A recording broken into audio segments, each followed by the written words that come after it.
have a family confab. Where's Ellie? Well, she's out back with her critters. Ellie Mae? Yeah, Pa? Come on in here. Gonna have a family confab.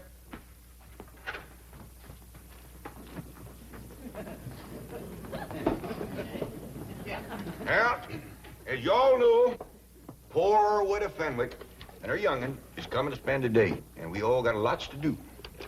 Fenwick.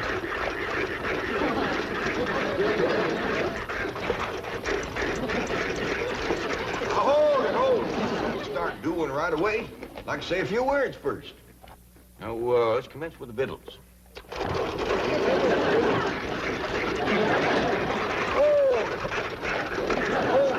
Granny, I mean the victuals for the Fenwicks.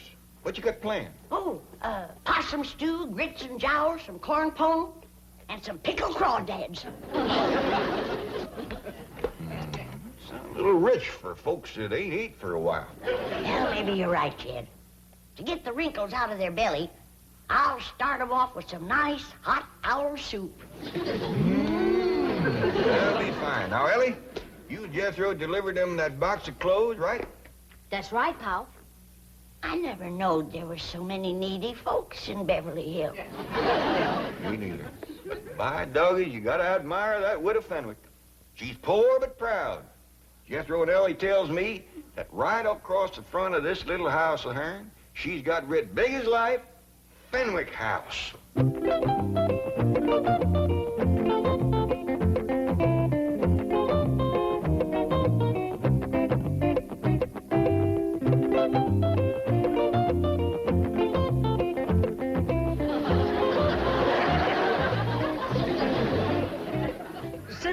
I have not refused to visit the Clampetts. It's just that I can't bring myself to wear those dreadful clothes. They are not dreadful. They are the very latest fashion introduced at the Willows Finishing School by Miss Ellie Mae Clampett herself. Don't you understand, Mummy? The latest thing is to look basic and understated. It has something to do with Zen. But they just don't look right. Mummy, when a girl as rich as Ellie Mae Clampett wears something, it's got to be right. Now, come on, let's not be the last millionaires in Beverly Hills to get the new look. The Clampett look.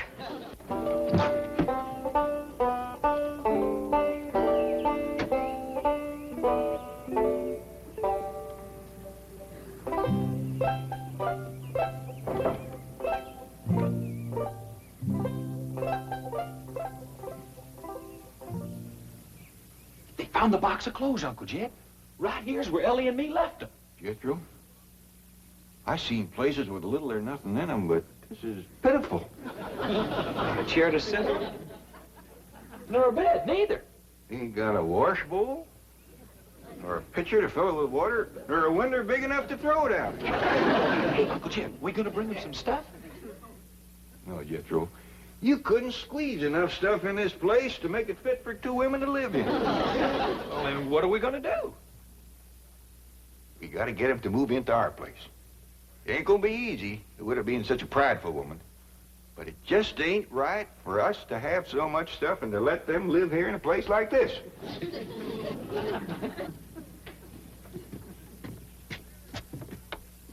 Now, there's something I just can't understand. How can folks live in a big, fine house like that and let a poor, starving widow and her young'un live in a place like this right outside their gate? Uncle Jed, let's go up and give them what for. It ain't for us to speak judgment on them. Maybe the spirit of love will take hold like it did Miss Drydale.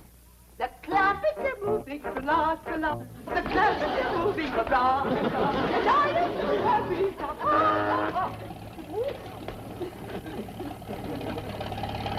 Miss Drydale? Splendid. You came back with another load. Well, now, hold on. We decided not to move these things. Why not? Well, we're hoping that the Fenwicks will move in and use them here. The Fenwicks? Mrs. Radnor Fenwick? Oh, yes, ma'am. You know, the widow with the skinny daughter named Cynthia. They are moving into this house? Well, we're hoping they will. But this is marvelous. I've been trying for years to meet Mrs. Radnor Fenwick, and now she's going to be my next-door neighbor. Well, it ain't for certain yet. Have you engaged a real estate agent to help you sell them on the place? No, ma'am, we just kind of figured on talking them into it when they come over. I'll help you. I'll dash home and change and come back and help you.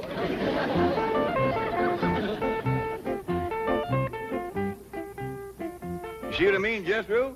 The spirit of love has put wings on her feet. I'll say, Uncle Jed. Just look at her go over that head. Oh, really, Mummy, and that makes you look just like any other common, ordinary, everyday millionaire. Now, take it. No, Cynthia, I can't. I just can't. Well, you must. I just can't. Mummy, if anyone were actually to see you, I would die of mortification. Mummy, I thought I told you, no Jew. No, Cynthia, I feel positively nude without diamonds. We are trying to achieve the Clampett look, a look of studied slovenliness. Oh, Cynthia. Beasley, our purses, please. No, Cynthia, not those buckets. Be silly, Mummy. Yesterday, Ellie Mae Clampett carried one to school, and the effect was devastating. Oh, dear, if your father could see us now, he'd just turn over in his mausoleum. Beasley, get the rolls out of sight quickly. We'll call you if we need to. Yes, Beasley, park it close by. Yes, I'll phone you to the front seat number. Oh, Mummy, look at that. Yes. Disgraceful, isn't it? Disgraceful. It's fabulous. Unbelievably understated. It's probably the only purely existentialist car in Beverly Hills. We must have it copied. Cynthia, we've used nothing but rolls for decades. Oh, Mommy, this is progress. Don't you understand? Frankly, no. I seem to have lost all sense of values. It's like a nightmare. Don't you want me to set the table in the fancy eating room? I reckon not, Ellie. We gotta be special careful not to put on airs around the poor widow. Let's eat in the kitchen family style like we always have. Well, that's a good idea. If we want the Fenwicks to move in here with us, we gotta make them feel like this family. Jed, is the Fenwicks moving in with us lock, stock, and barrel? Granny, the Fenwicks ain't got a lock, stock, and barrel to move in with. Right, Ellie? That's right, Pa. Not even a rain barrel. He ain't got a pump. He ain't got a place to wash at all. Well, the best thing to do when they get here is to stick them in the tub and scrub them down. Granny, I don't think they'd take to that right off. Hey, Ellie Mae. Come on, Ellie, let's go swimming. What's the matter with you? We's got company coming. Oh, Granny, I'm hot and tired. You get into some decent clothes. Now, hold on, Granny. I think maybe Jethro solved their problem. You see there, Granny? I solved your problem. What problem, Uncle Jed? Getting the Fenwick scrub without shaming them none. You mean I should do it? Oh, you just go for a swim in the cement pond and take along a cakey Granny's lye soap and a nice stiff brush. Ellie Mae, when the widow and her young'un get over here, you invite them down to the cement pond for a swim. Okay, Pa? When they get down to the pond, Jethro, you commence the soaping and the scrubbing and the splashing, and they'll get the idea. Dingies, that's a first-rate notion. Well, thank you, Granny. There goes that spooky music coming out of the walls again. Sure is pretty. Yeah, I hope it keeps playing until the widow gets here. It might cheer her up. Well, someone best open the door. As soon as that music starts to play, someone's gonna come a knocking at the door. Yeah, I noticed that. Take a look outside, Ellie. I just can't through with it. Mummy! Mummy, please, you can do it. Come on, I'll help you. Oh. They's coming, but that poor old widow woman can't hardly make it. I'll get my jug. Is they wearing the clothes you brought them? Yeah, Pa, and toting buckets. To carry home leftovers. Lord love them. Let's go give them a helping hand. Howdy there, Cynthia. This here's my Pa, and I reckon this is your mom. Welcome, welcome. Well, dogged if you ain't plumb tuckered with a Fenwick, but don't you worry. Granny will fix that.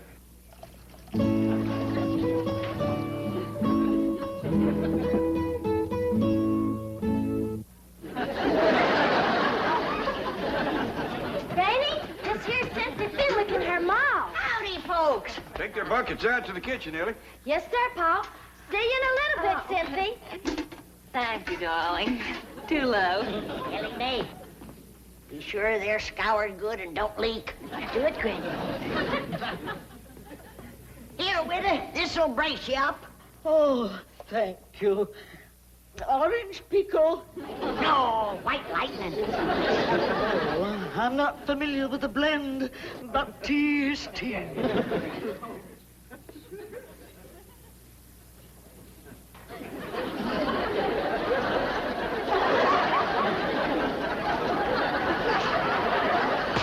got her to breathing deep. Here, Mommy, have a cigarette, darling. Oh, I wouldn't light a flame so close to your maw just yet. You just might set her off. Come on, Rita. Let's go to the kitchen. I'll give you a nice hot bowl of owl soup. Owl soup. Oh, Cynthia, please send for the rolls. No, Mommy. She's right, Witter. You don't need no rolls. Granny's baked some corn pone. Leave my corn. Come on, Rita. Oh, Cynthia, please help me. Mr. Clampett, if I might be alone with Mummy for just a few moments, I think I shall be able to compose her. Okay, Cynthia. Just follow your nose to the kitchen. Yeah, the grits and jowls will lead you right to the door. Good girl, Widow. Cynthia, did she say grits and jowls? Yes, Mummy, doubtless the maid and the butler. Now, come, do get a grip on yourself. Oh, yeah. Mummy, think of all the trouble the Clampetts have taken to achieve a total look. The truck, those clothes, their speech. Why, they even weave. You'd weave, too, if you ever drank their tea. I must try to emulate them.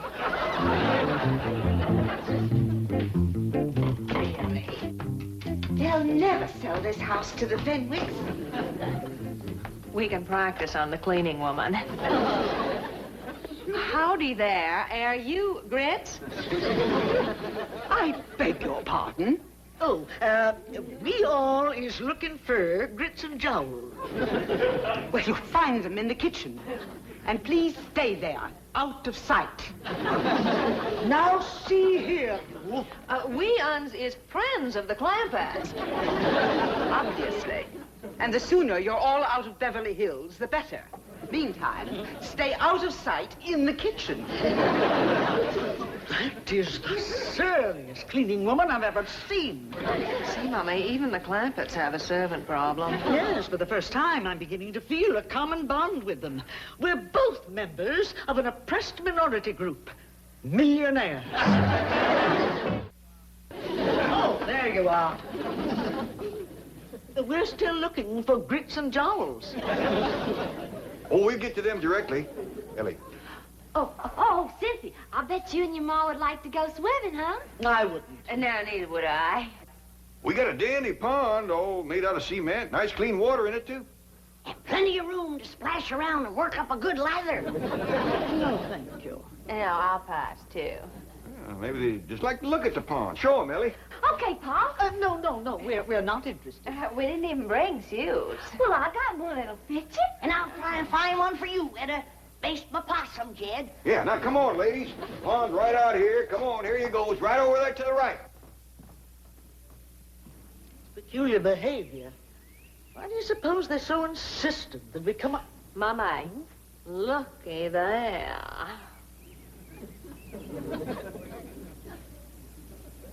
Magnificent.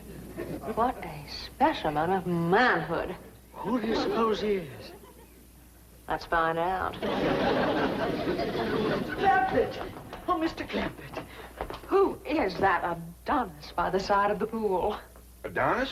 That magnificent creature with the rippling biceps. Let's take a look, ma'am. That's why they wanted us to see the pool. They're going to attempt a little matchmaking. Oh, I hope so.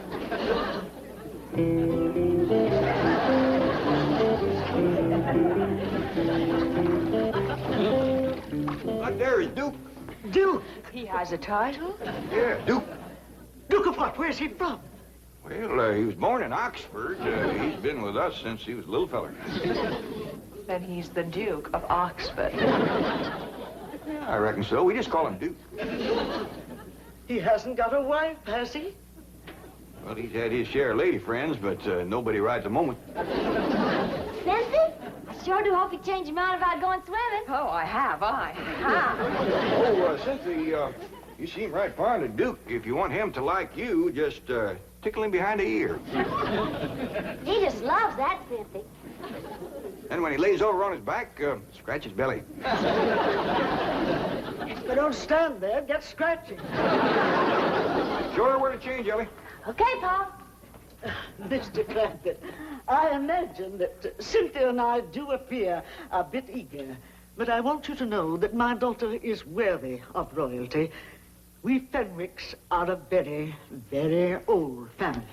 Oh, now, Witter, don't talk like that. There's many a good tune left in an old fiddle.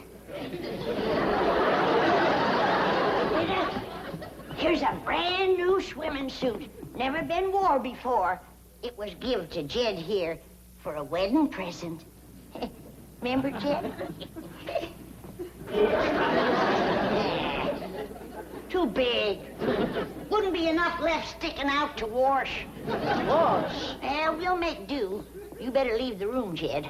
Go on out to the laundry tub, Witter, and peel your shirt off.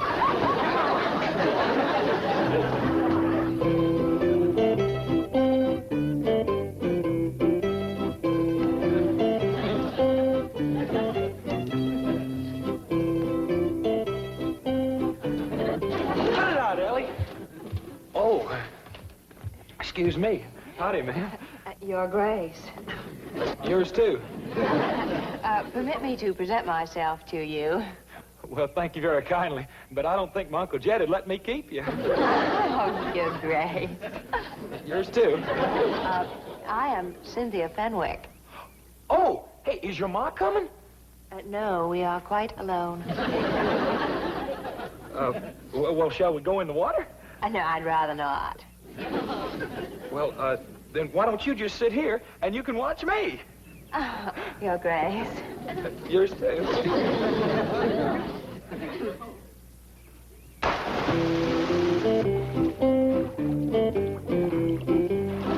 Now watch here.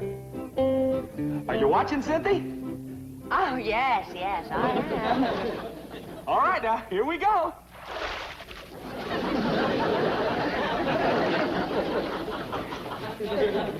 You get the idea?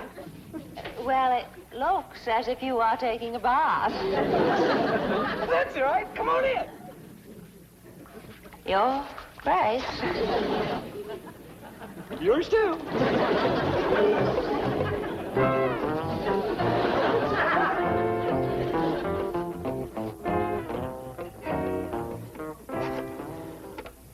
Mobile operator, give me JL 13411.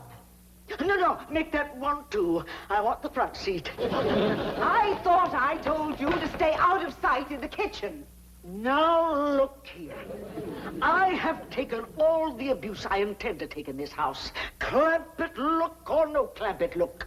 Duke or no Duke. I refuse to... Oh, Beasley! Come quickly, please. This is... Now you get out of here. And take that other antique with you. I refuse to take orders from a poorly dressed, ill-mannered, overweight cleaning woman. Why, you loutish hillbilly. I am Mrs. Milburn Drysdale. And what does that mean? It means that I am a pillar of society. You were a pillar. I am cutting you down to a stump. Don't you dare pull a knife on me. The only thing I'm going to pull on you is your head. Yeah, Jethro, Granny said she had trouble scrubbing the Witter. How'd you do with the daughter? I tried, Uncle Jed, but that girl ain't washed in so long I couldn't sell her on the idea. Granny said the Witter bucked like a mule, too, and then she busted loose and run. Can we eat now? Yeah, Jethro, scoot up the back way and get some clothes on. You know something, Uncle Jed? That skinny little rascal, all she wanted to do was tickle me behind the ear and scratch my belly. Paul, come quick. Miss Drysdale and the widow Fenwick is having a real cat fight in the front hall. Let me up, you female wrestler. I'll have you drummed out of Beverly Hills. Sylvia Carter, hold her right there. Now I'm gonna finish the job with a Fenwick. Did you call her Fenwick? I did. Here now, get off that poor starving Miss Fenwick. You all right, Witter? You all right? Oh, I have never been less all right in my entire life. Beasley's here. What's the Father! Ask no questions, just flee for your life. Uncle Jed, can we please eat now? Not me and you, Jethro. A fellow named Beasley just grabbed the widow and her young and made off with them. Come on, we gotta catch them.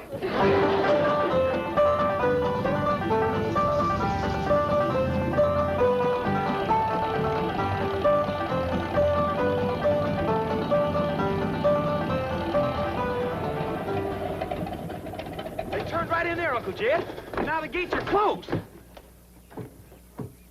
Well, I'll be doggone. That Beasley feller's the one that lives in that big mansion. And he's taken the widow and Cynthia into his house. And bowing and scraping to him, too. Uncle Jed, you was right about not speaking judgment on that rich fella. Yeah, looks like the spirit of love sure took a hold of him, all right. Come on, Jethro, let's go home and have some possum. And now back to your regularly scheduled program.